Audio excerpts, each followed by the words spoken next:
Si te apasiona entender cómo funciona tu cuerpo y la ciencia detrás de una vida más saludable, suscríbete ahora. Aquí aprenderás algo nuevo en cada video. Por primera vez en la historia, no simplemente modificaron la pirámide alimenticia, la invirtieron por completo. Este es un acontecimiento de enorme trascendencia. Hay algunos aspectos problemáticos que vale la pena analizar, pero en términos generales estoy genuinamente entusiasmado, porque lo que este cambio implica para los niños en las escuelas, para los pacientes en los hospitales, para los adultos mayores en residencias y para el personal militar es revolucionario. Todas esas instituciones van a tener que reorganizar sus cadenas de suministro de alimentos desde cero. Es fundamental entender la magnitud de lo radical que resulta este giro. Durante más de 4 décadas, la base de nuestras guías alimentarias fueron los cereales. Hablo de entre 6 y 11 porciones de cereales cada día. Las pirámides anteriores estaban construidas sobre los carbohidratos como fundamento, pero con este nuevo comunicado se alejaron completamente de ese modelo. Y no hicieron lo que habitualmente hacían, que era ajustar algunos números de manera cosmética. Esta vez hablaron directamente de los alimentos en sí mismos, lo cual es un cambio de enorme magnitud. Y creo que este giro no surgió de opiniones ni de presiones políticas aisladas. Los datos científicos se han venido acumulando durante años y años, hasta llegar a un punto en que ya resultaba imposible seguir ignorándolos. Ahora señalan directamente a los alimentos ultraprocesados como el principal motor detrás del 90% de las enfermedades crónicas. Hablo de obesidad, diabetes tipo 2 e hígado graso, entre otras. Durante décadas, las empresas productoras de alimentos ultraprocesados estuvieron protegidas por el silencio institucional, pero ese silencio finalmente se ha roto.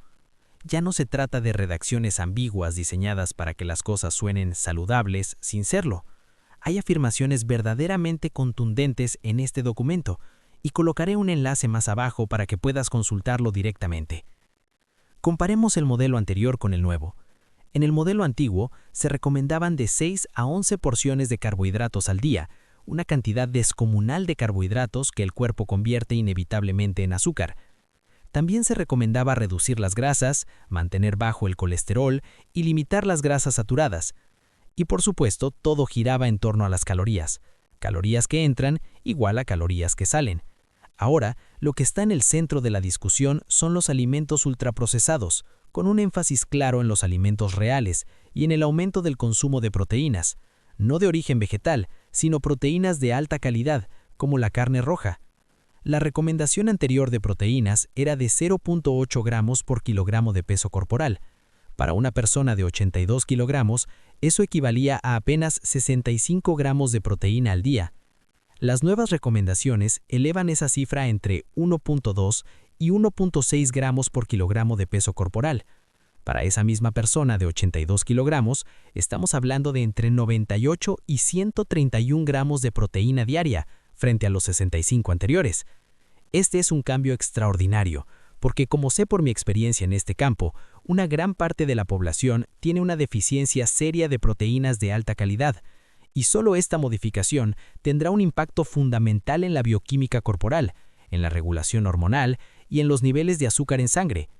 Lo verdaderamente interesante será observar cómo van a implementar este cambio en la práctica, porque están señalando a los alimentos ultraprocesados como enemigos de la salud, y si lo piensas con detenimiento, toda la estructura de nuestro suministro alimentario está construida sobre esos mismos alimentos.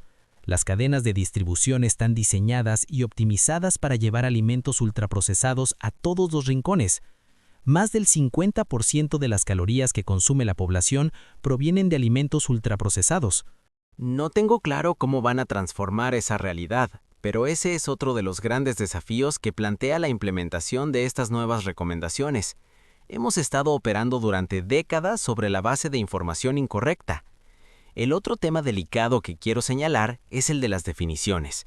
En este momento están trabajando en la definición oficial de alimento ultraprocesado, y si dependiera de mí, lo primero que haría sería establecer con claridad la definición de alimento real, no de alimento ultraprocesado, sino comenzar desde lo más básico. ¿Qué es un alimento? Porque en otro video hablé de esto en detalle. Lo que ocurrió en algún momento fue que se alteró la definición de alimento y se convirtió en una definición de carácter legal que básicamente describe algo que se puede comer y que tiene una vida útil estable en el anaquel. Y eso es prácticamente todo. No tiene ninguna relación con la definición biológica de alimento, que establece que un alimento debe sostener la vida, contribuir al crecimiento y participar en la reparación de los tejidos del cuerpo. Son definiciones completamente distintas. Sin esa base conceptual clara, resulta imposible comparar, contrastar o discutir con rigor qué es un alimento ultraprocesado. Si yo pudiera aportar algo a este proceso, comenzaría por recuperar la definición biológica de alimento, y entonces cualquier cosa que no se ajuste a esa definición simplemente no podría llamarse alimento.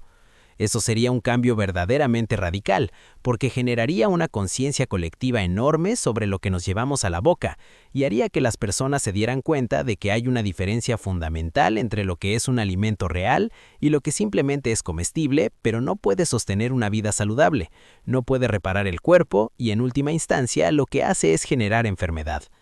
Quien controla la definición, controla el resultado. Esto mismo ha ocurrido con las definiciones de fármaco y enfermedad, de lo que he hablado en otras ocasiones. Pero la definición de alimento es particularmente crítica.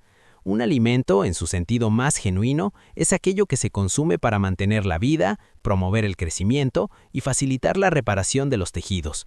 La propia etimología de la palabra nutrición lo dice todo. Ahora bien, con todo lo positivo que acaba de ocurrir con estas nuevas guías, hay una pieza fundamental que sigue ausente del rompecabezas, y esa es la causa raíz de la mayoría de las enfermedades crónicas. Me refiero a la resistencia a la insulina. Algunos dirán que no importa tanto porque muchos de los alimentos que ahora se recomiendan y los cambios propuestos ayudarán indirectamente a prevenir la resistencia a la insulina. Eso es cierto en parte, pero la pregunta real es, ¿qué ocurre con las personas que ya la tienen? ¿Este nuevo plan abordará esa realidad? No lo creo, porque cuando hablamos de corregir la resistencia a la insulina, es absolutamente imprescindible hablar de la frecuencia con la que se come. Porque si aplicas los cambios alimentarios recomendados en tu vida diaria, pero sigues comiendo 3 veces al día más 2 refrigerios y picando entre comidas, aunque sean alimentos considerados saludables, seguirás elevando la insulina de manera constante. Y cada vez que elevas la insulina al comer, independientemente de si lo que comes es saludable o no, estás contribuyendo activamente a esa resistencia a la insulina. En esas condiciones será prácticamente imposible revertirla, incluso consumiendo únicamente alimentos naturales. Quizá la prevengas de empeorar, pero revertirla es otro asunto. Las dos cosas en las que debes concentrarte para revertir la resistencia a la insulina son seguir una alimentación baja en carbohidratos y reducir significativamente la frecuencia con la que comes. Y en las nuevas guías dietéticas no se mencionó la resistencia a la insulina, tampoco se abordó el ayuno intermitente. Pero te lo digo para que al menos sepas qué necesitas hacer para corregirla por tu cuenta. Y creo entender la razón por la que no pudieron mencionar la resistencia a la insulina en estas guías, porque durante décadas promovieron exactamente el tipo de dieta que la causa. Tener que reconocerlo ahora sería enormemente embarazoso. Nunca les gusta admitir que estuvieron equivocados. Mira lo que ocurrió con el colesterol. En 2015 eliminaron silenciosamente los límites de colesterol en los alimentos sin ninguna disculpa por los 40 años previos en que le dijeron a la gente que debía eliminar el colesterol de su dieta y tomar estatinas. No lo mencionaron, simplemente lo borraron. Y si hablamos de 6 a 11 porciones de carbohidratos al día, estamos hablando de una elevación masiva y sostenida de insulina. Si mencionaran la resistencia a la insulina, también tendrían que admitir que el modelo de calorías que entran igual a calorías que salen es completamente inválido, porque ese modelo no distingue entre el tipo de calorías, y son precisamente las calorías que elevan la insulina las que causan resistencia a la insulina, y en última instancia, enfermedad metabólica. El último punto que quiero abordar sobre las nuevas recomendaciones es el de la grasa saturada. Lamentablemente, mantienen el límite en el 10% de calorías provenientes de grasa saturada, y ese es un punto de desacuerdo importante, porque si restringes la grasa saturada, ¿qué queda como alternativa? Quedan los ácidos grasos insaturados, como los aceites de semillas. Y aunque sí mencionaron que los alimentos ultraprocesados contienen grandes cantidades de aceites de semillas y también hablaron de aceites refinados de manera crítica, lo cual estuvo bien, no abordaron el tema de cómo los aceites se oxidan, no solo con el calor durante la cocción, sino también durante el almacenamiento. Esa oxidación es una fuente significativa de inflamación que no puede ignorarse. Otro punto relevante. No mencionaron los almidones industriales, aunque sí hablaron de carbohidratos refinados, y creo que la mayoría de las personas ni siquiera conoce el término almidón industrial. Se refiere a los carbohidratos refinados, a los productos derivados de harinas como la harina de trigo, pero va más allá. Existen otros términos bajo los que se esconden: almidón de maíz modificado, almidón alimenticio modificado y maltodextrina, que en realidad es azúcar oculta aunque no se etiqueta como tal. Se presenta como carbohidrato y con la etiqueta de sin azúcar, a pesar de que eleva el azúcar en sangre de manera más intensa que el azúcar real. Dentro de esta categoría se esconden numerosos azúcares disfrazados de almidones industriales que debemos eliminar si queremos mejorar genuinamente la salud. Dicho todo esto, estoy verdaderamente entusiasmado con esta nueva orientación de las guías alimentarias. Me genera una gran expectativa pensar en el impacto positivo que puede tener en la salud de nuestra población. Y tengo mucha curiosidad por conocer tu opinión al respecto, así que déjamela en los comentarios. Tengo una descarga gratuita que quiero ofrecerte, mi rutina diaria completa en formato de lista de verificación. Es la rutina que sigo personalmente todos los días para sentirme con la vitalidad de alguien de 18 años, a pesar de tener 60. Hay un enlace abajo para que puedas descargarla sin costo. Y dado que lo más importante que sigue faltando en estas nuevas guías alimentarias es el ayuno intermitente, si aún no sabes qué es o no lo has implementado en tu vida, te recomiendo que veas el video que aparece en pantalla ahora mismo, porque te explicará exactamente cómo hacerlo paso a paso. La resistencia a la insulina es posiblemente la condición metabólica más extendida y al mismo tiempo más ignorada de nuestro tiempo. Se estima que en Estados Unidos entre el 40 y el 50% de la población adulta tiene algún grado de resistencia a la insulina, y la mayoría de esas personas no lo sabe porque los análisis de sangre convencionales no la detectan hasta que ya ha causado un daño significativo. El médico mide la glucosa en ayunas y si está dentro del rango normal, da el alta. Pero la resistencia a la insulina puede estar presente y avanzando durante años antes de que la glucosa en ayunas se eleve, porque el páncreas la compensa produciendo cada vez más insulina. Para cuando la glucosa sube, el páncreas ya lleva años sobrecargado. ¿Qué es exactamente la resistencia a la insulina y por qué importa tanto? La insulina es la llave que actúa como llave para abrir las células y permitir que la glucosa entre en ellas, para ser utilizada como energía. Cuando las células están expuestas a niveles elevados de insulina de manera crónica, desarrollan una especie de insensibilidad, como cuando alguien te habla en voz muy alta durante mucho tiempo y dejas de reaccionar al ruido. Las células dejan de responder con normalidad a la insulina, y el páncreas responde produciendo más y más insulina para lograr el mismo efecto. Este ciclo se retroalimenta y se vuelve progresivamente más difícil de revertir cuanto más tiempo lleva establecido. Las consecuencias de la resistencia a la insulina van mucho más allá del azúcar en sangre. La insulina elevada de manera crónica promueve activamente el almacenamiento de grasa, especialmente grasa visceral, que es la más peligrosa porque rodea los órganos internos y genera inflamación sistémica constante. Esa inflamación daña las paredes de los vasos sanguíneos, deteriora la función renal, afecta la salud ocular, interfiere con la producción hormonal y deteriora la función cognitiva. La resistencia a la insulina está vinculada no solo a la diabetes tipo 2, sino también a las enfermedades cardiovasculares, el síndrome de ovario poliquístico, la enfermedad de Alzheimer, que algunos investigadores ya llaman diabetes tipo 3, ciertos tipos de cáncer y el envejecimiento acelerado a nivel celular. Entonces, ¿cómo se revierte? Hay 5 palancas principales que la ciencia ha identificado como las más efectivas y ninguna de ellas requiere medicamentos. La primera y más poderosa es reducir la frecuencia de las comidas. Cada vez que comes, incluso si es algo considerado saludable, Tu páncreas libera insulina. Si comes 6 veces al día, tu insulina está elevada prácticamente durante todo el día. Reducir las comidas a 2 o incluso 1 al día, lo que se conoce como ayuno intermitente o alimentación con restricción de tiempo, permite que la insulina caiga a niveles bajos durante periodos prolongados. Y es precisamente durante esos periodos de insulina baja cuando el cuerpo puede comenzar a revertir la resistencia. Las células tienen tiempo para recuperar su sensibilidad, el páncreas descansa y el cuerpo accede a sus reservas de grasa como combustible. Investigaciones publicadas en el New England Journal of Medicine han documentado que el ayuno intermitente mejora la sensibilidad a la insulina de manera significativa en pocas semanas, independientemente de los cambios en la dieta. La segunda palanca es reducir los carbohidratos refinados y los azúcares añadidos. No todos los carbohidratos son iguales, pero los carbohidratos refinados, los almidones industriales, los azúcares añadidos y los productos ultraprocesados generan picos de glucosa e insulina que son desproporcionadamente elevados comparados con los carbohidratos de alimentos enteros. Reducir estos alimentos no significa eliminar todos los carbohidratos para siempre, sino comenzar a distinguir entre los que el cuerpo maneja bien y los que lo sobrecargan.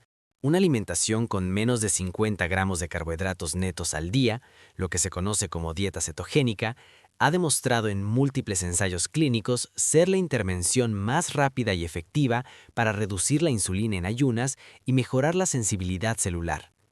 La tercera palanca es el ejercicio de fuerza.